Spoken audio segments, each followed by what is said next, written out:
بسم اللہ الرحمن الرحیم۔ السلام علیکم دوستو، دنیا بھر کی خبروں میں آج آپ سنیں گے، لیکن اس سے پہلے اگر ہو سکے تو لائک اور سبسکرائب کا بٹن ضرور دبا لیں۔ شکریہ۔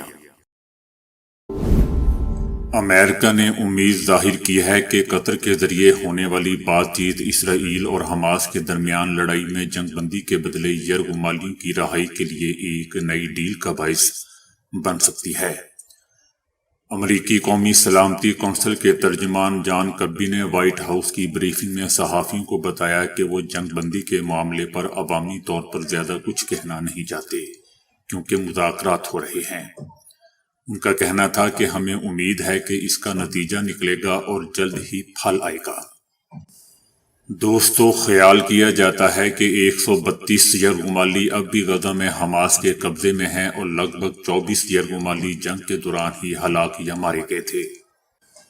قطر کے وزیر اعظم نے ورلڈ اکنامک فورم سے خطاب کے دوران کہا کہ یمن میں مقیم حوثی باغیوں پر حملوں سے بحر احمر کی جہاز رانی پر حملے ختم نہیں ہوں گے۔ اس کی بجائے ضرورت اس بات کی ہے کہ غزہ کی جنگ کے مرکزی مسئلے کو حل کرنے پر توجہ دی جائے۔ ان کا کہنا تھا کہ ہمارے پاس اس وقت خطے میں جو کچھ ہے وہ ہر جگہ کشیدگی کا ایک نسخہ ہے۔ غزہ کے محکمہ صحت کے حکام نے بتایا ہے کہ گزشتہ روز اسرائیلی بمباری میں 158 افراد شہید ہوئے تھے، جس کے بعد غزہ جنگ میں شہید ہونے والوں کی تعداد 24,285 ہو گئی ہے۔ یہ تعداد حماس کے جنگجوؤں اور عام شہری دونوں پر دوستوں مشتمل ہے۔ ایران نے کہا ہے کہ اسرائیل کے لیے امریکہ کی مکمل حمایت خطے میں انتشار کی بنیاد ہے۔ امریکہ کو اپنے مستقبل کو اسرائیلی وزیر اعظم نیتن یاہو کے مستقبل سے نہیں جوڑنا چاہیے۔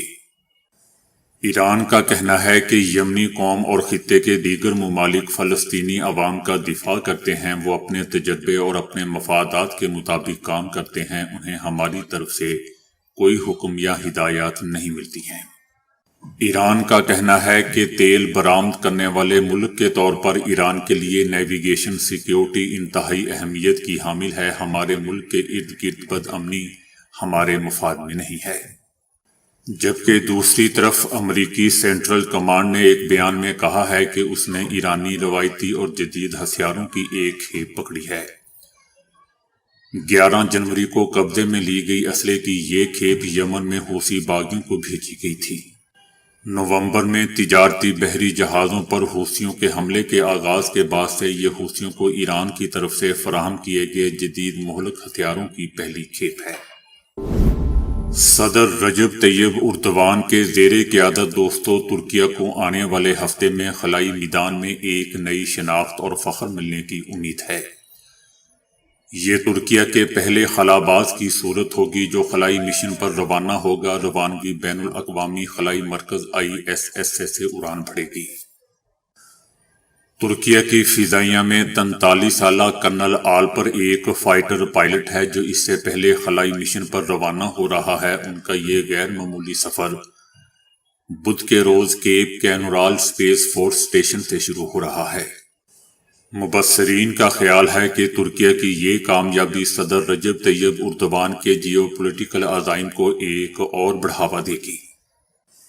دوستو، یاد رہے کہ ترکیہ کے صدر رجب طیب اردوان اپنی تمام تر کوششوں کے باوجود عالمی سطح پر وہ اثر و رسوخ حاصل نہیں کر سکے جو وہ چاہتے تھے۔ غزہ کی جاری جنگ کے معاملے میں بھی یہی دیکھنے میں آیا ہے اور یوکرین کی جنگ کے معاملے میں بھی یہی دیکھا گیا ہے۔ بہرحال اردوان نے منگل کے روز اس خلائی مشن کے بارے میں بات کرتے ہوئے کہا کہ ہم اسے بڑھتے ہوئے مضبوط اور پرعزم ترکیہ کی ایک نئی علامت کے طور پر دیکھ رہے ہیں۔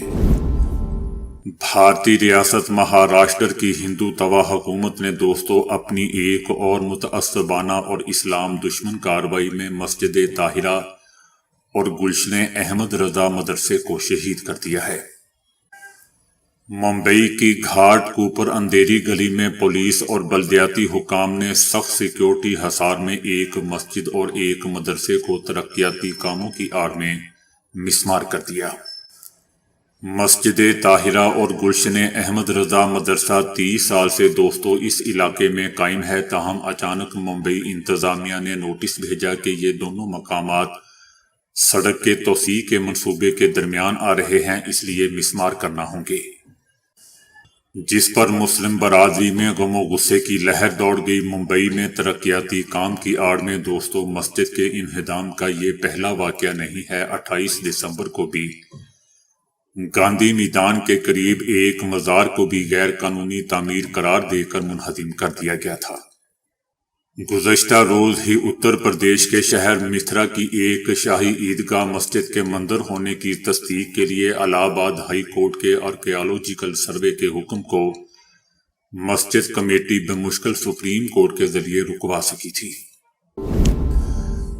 بالی ووڈ اداکار اور فلمی مبصر کمال راشد خان المعروف KRK نے پاکستان مخالف فلم فائٹر بنانے پر بھارتی فلم انڈسٹری کو جھاڑ پلا دی۔ وہ بالی ووڈ کی نئی آنے والی فائٹر پر تنقید کرتے ہوئے نظر آئے۔ انہوں نے کہا کہ فلم میں ہرتک روشن کہتے ہیں کہ ہم تیار ہیں اور اب ہم پاکستان پر بمباری کرنے والے ہیں۔ بھارتی اداکار نے اس ڈائیلاگ پر سوال کیا کہ مجھے یہ سمجھ نہیں آتا کہ ہر فلم میں پاکستان پر ہی کیوں بمباری کی جاتی ہے، کبھی چائنا پر بھی بمباری کر لیا کرو، کیونکہ چائنا بھی ہمارا دشمن ملک ہی ہے، چائنا پر بمباری کرنے میں کیا مسئلہ ہے۔ انہوں نے فلم کا ایک اور سین بیان کرتے ہوئے کہا کہ اس کے بعد ہرتک روشن 2-3 ساتھی آفیسر کو لے کر جاتے ہیں اور ہاتھا پائی کر کے پاکستان کو مکمل طور پر تباہ کر دیتے ہیں۔ تو میں یہاں بالی ووڈ سے یہ سوال کرنا چاہتا ہوں کہ جب ہر دوسری تیسری فلم میں ہمارے بہادر اداکار پاکستان کو تباہ کر کے آ جاتے ہیں تو پھر یوم دفاع پر بھارتی فوج کے ہتھیاروں پر لاکھوں کروڑوں پیسے کیوں خرچ کیے جاتے ہیں؟ کمال راشد خان نے کہا کہ میں تو کہتا ہوں کہ ہر 6 مہینے بعد ہرتک روشن کو ہی پاکستان بھیج دیا کریں تاکہ وہ پاکستان کو تباہ کر دے، پھر بھارتی فوج کا تو کوئی کام ہی باقی نہیں رہے گا۔ بھارتی اداکار نے آخر میں یہ سوال بھی کیا کہ جب آپ 10 بار پاکستان کو تباہ کر چکے ہوتے ہیں تو ہر دوسری فلم میں پاکستان واپس کیسے آ جاتا ہے؟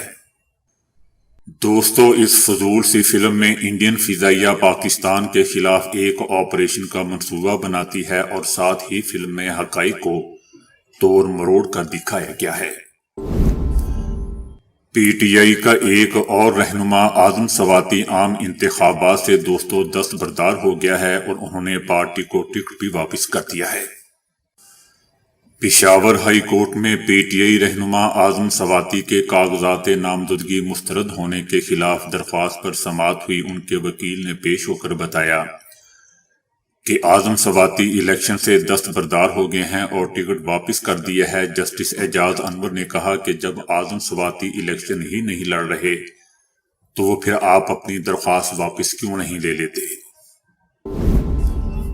ایران کی پاکستانی حدود میں جارحیت کی حقیقت سامنے آ گئی ہے۔ حملہ کر کے ایرانی فورسز نے اسے تخریب کارانہ حملے کا نام دینے کی کوشش کی۔ ایران کی طرف سے 16 جنوری کو تمام بین الاقوامی قوانین کی خلاف ورزی کرتے ہوئے پاکستان کی بلا اشتعال فضائی حدود کی خلاف ورزی کر کے لوگوں کو نشانہ بنایا گیا۔ یہ بات انتہائی مضحکہ خیز ہے کہ جس تنظیم کا نام لیا جا رہا ہے وہی تنظیم خود IRGC کی طرف سے فائر کیے جانے والے راکٹس غلطی سے بارڈر کراس کرنے کی وضاحتیں دے رہے ہیں۔ اس سے صاف پتہ چلتا ہے کہ یہ تنظیم سے منسوب اکاؤنٹس IRGC اور ایرانی انٹیلیجنس خود چلا رہی ہے۔ پاکستان کا کہنا ہے کہ اگر ایران کا یہ خیال ہے کہ پاکستان اس واقعے کو کسی بھی صورت نظر انداز کرے گا تو اس کی یہ بہت بڑی بھول ہوگی۔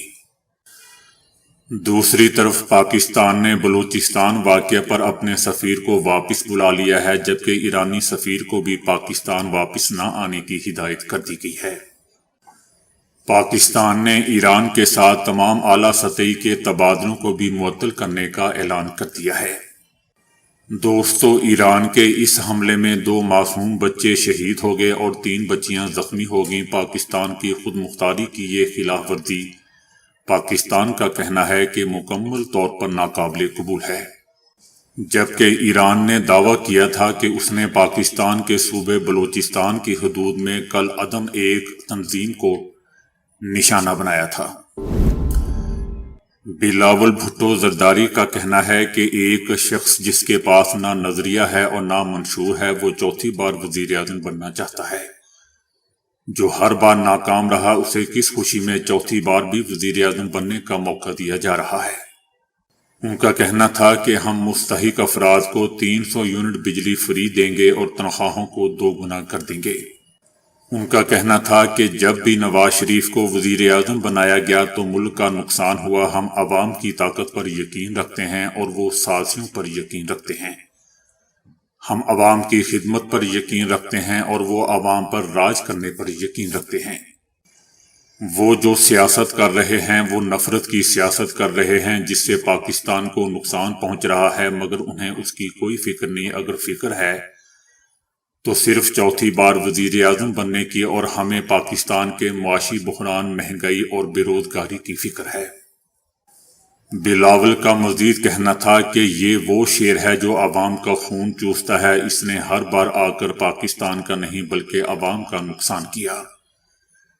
پی پی کا مقابلہ مسلم لیگ نون سے ہے۔ اس الیکشن میں صرف 2 جماعتیں ہیں جن کا مقابلہ ہے۔ عوام کو دعوت ہے کہ ہمارا ساتھ دیں تو ہم تیر کے ذریعے اس شیر کا شکار کریں گے اور اس شخص کو چوتھی بار وزیر اعظم نہیں بننے دیں گے۔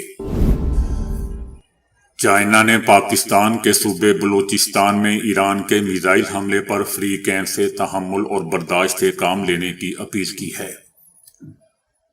چائنا کا کہنا ہے کہ ہم پاکستان اور ایران سے کشیدگی میں اضافے کا باعث بننے والے اقدامات سے گریز کرنے اور امن و استحکام کو برقرار رکھنے کے لیے مل کر کام کرنے کا مطالبہ کرتے ہیں۔ چائنا کا کہنا تھا کہ ایران اور پاکستان بڑے اسلامی ممالک اور ایک دوسرے کے قریبی پڑوسی بھی ہیں اور دونوں ہی ہمارے قریبی شراکت دار اور شنگھائی تعاون تنظیم کے رکن بھی ہیں۔ چائنا کا کہنا تھا کہ ہماری اپیل ہوگی کہ اس مسئلے پر پاکستان اور ایران تحمل کا مظاہرہ کرے تاکہ خطے میں کشیدگی میں اضافہ نہ ہو۔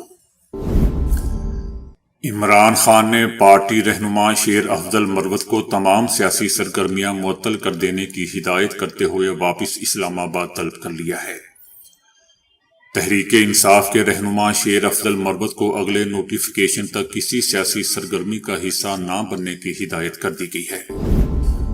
شہباز شریف نے کہا ہے کہ اگر سیاست نہ بچی ریاست بچ گئی تو کوئی افسوس نہیں ہوگا۔ اگر اللہ کی بارگاہ میں پوچھا گیا تو کہوں گا کہ پاکستان کو دیوالیہ ہونے سے بچا لیا، اس کے لیے سیاست کی قربانی دے دی۔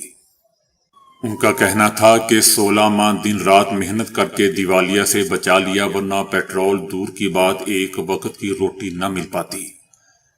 مہنگائی کا طوفان آیا، آئی ایم ایف کے معاہدے کو توڑا گیا۔ ثاقب نثار جو مہرہ تھا اس کے ذریعے نواز شریف حکومت کا تختہ نہ الٹا جاتا تو آج پاکستان شدید معاشی چیلنجز میں نہ گرا ہوتا۔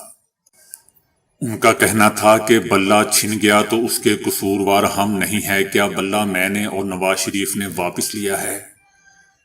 انہوں نے خود انٹا پارٹی الیکشن نہیں کروائے۔ پوری قوم نے دیکھا کہ 10 گھنٹے سپریم کورٹ کی سماعت چلی، وہاں پر دلائل پیش کرتے شیر تو نون لیگ سے چھینا گیا تھا، آج بلہ ہوتا تو مقابلہ کرتے۔ نگراں وزیر اعظم انوار الحق کاکڑ نے کہا ہے کہ عمران خان اپنے سیاسی خیالات کی وجہ سے نہیں بلکہ جلاؤ گھیراؤ پر اکسانے کی وجہ سے جیل میں بند ہیں۔ پی ٹی آئی کے الزامات کے بارے میں ان کا کہنا تھا کہ میں یہ نہیں کہہ رہا کہ ہم ایک مثالی جمہوریت میں رہ رہے ہیں، تاہم کچھ خدشات موجود ہیں۔ ہم جتنا ہو سکے گا کوشش کریں گے کہ لوگوں کو اپنے مستقبل کی قیادت کے انتخاب کا موقع فراہم کریں۔ انوار الحق کاکڑ کا کہنا تھا کہ عمران خان اپنے سیاسی خیالات کی وجہ سے جیل میں نہیں بلکہ 9 مئی کے فسادات میں مبینہ طور پر ملوث ہونے اور اپنے کارکنوں کو جلاؤ گھیراؤ پر اکسانے کی وجہ سے جیل میں بند ہے۔ اس طرح کے رویے سے قانون سے نمٹا جاتا ہے، جیسا کہ امریکہ پر بھی حملے میں ملوث افراد کے ساتھ سلوک کیا گیا۔ بے گناہ لوگ نہیں بلکہ جلاؤ گھیراؤ میں ملوث لوگ جیل میں بند ہیں، تو میں اسے ناانصافی نہیں سمجھتا۔ ان کا کہنا تھا کہ انتخابات میں بین الاقوامی مبصرین ہوں گے، میڈیا ان کی رپورٹنگ کرے گا جس سے پتہ چل جائے گا کہ الیکشن دھاندلی زدہ ہوئے یا شفاف۔ پاکستان میں میڈیا مغربی ممالک سے زیادہ آزاد ہے۔ رات گئے تک جاگنا اور صبح اٹھنے میں مشکل محسوس کرنا جان لیوا بیماری کا باعث بن سکتا ہے۔ برطانیہ کی لیسٹر شائر یونیورسٹی اور آسٹریلیا کی جنوبی آسٹریلیا یونیورسٹی کی تحقیق میں بتایا گیا ہے کہ لوگوں کی سونے کی عادات اور ذیابیطس ٹائپ 2 کے درمیان تعلق موجود ہے۔ ماہرین نے بتایا کہ رات گئے تک جاگنے والے افراد میں کسی بھی مرض سے درمیانی عمر میں موت کا خطرہ جلد اٹھنے والوں کے مقابلے میں 10% زیادہ ہوتا ہے۔ اسی طرح اس عادت کے نتیجے میں ذیابیطس کا خطرہ 30%، دماغی امراض کا 25%، معدے کے امراض کا خطرہ 23%، جبکہ نظام تنفس کا خطرہ 22% تک بڑھ جاتا ہے۔ ماہرین کے مطابق رات گئے تک جاگنا صحت کے لیے تباہ کن ثابت ہو سکتا ہے۔ دنیا کی ہر 3 میں سے ایک خاتون اپنی زندگی میں تشدد کا نشانہ بنتی ہے، اور کورونا وبا کے دوران اس کا رجحان کئی گنا بڑھ گیا ہے۔ عالمی ادارہ صحت کا کہنا ہے کہ خواتین پر تشدد کے بڑھتے ہوئے واقعات کو مد نظر رکھتے ہوئے دنیا بھر میں حکومتوں کو بہتر قانون سازی، متاثرین کو انصاف کی فراہمی اور معاشی عدم مساوات کو دور کرنے کے لیے اقدامات کرنے ہوں گے۔ معاشی عدم مساوات کے باعث خواتین اور لڑکیاں ایسے تعلقات کے چنگل میں پھنس جاتی ہیں جہاں انہیں استحصال کا سامنا کرنا پڑتا ہے۔ WHO حکام نے یہ تجویز پیش کی ہے کہ لڑکوں کو اسکول اور تعلیمی اداروں میں خواتین کے باہمی احترام کی تربیت دینا ضروری قرار دیا جائے۔ عالمی ادارہ صحت کا کہنا ہے کہ اپنی نوعیت کی ان سب سے بڑی تحقیق میں دنیا کے کم و بیش سبھی ممالک کی 2000 سے 2018 تک کی معلومات جمع کی گئی ہیں۔ اس رپورٹ کے مطابق 15 سے 49 سال کی 31% خواتین، جن کی تعداد 85 کروڑ سے زائد بنتی ہے، تشدد اور ہراسانی کا سامنا کر چکی ہیں۔ رپورٹ کے مطابق خواتین پر ان کے خاوند یا ساتھی مردوں کا تشدد عام ہے، اور غریب ممالک میں ایسے واقعات کی تعداد بہت ہی زیادہ ہے۔ ان ممالک میں خواتین کے ساتھ ہونے والی زیادتیوں کے واقعات کی درست تعداد بھی سامنے نہیں آتی۔ اس رپورٹ کے مطابق بنگلہ دیش، کانگو اور افغانستان میں خواتین پر تشدد کے سب سے زیادہ واقعات سامنے آئے ہیں۔ تو دوستو، ابھی کے لیے اتنا ہی۔ ویڈیو کو لائک اور شیئر کرنے کا بہت بہت شکریہ۔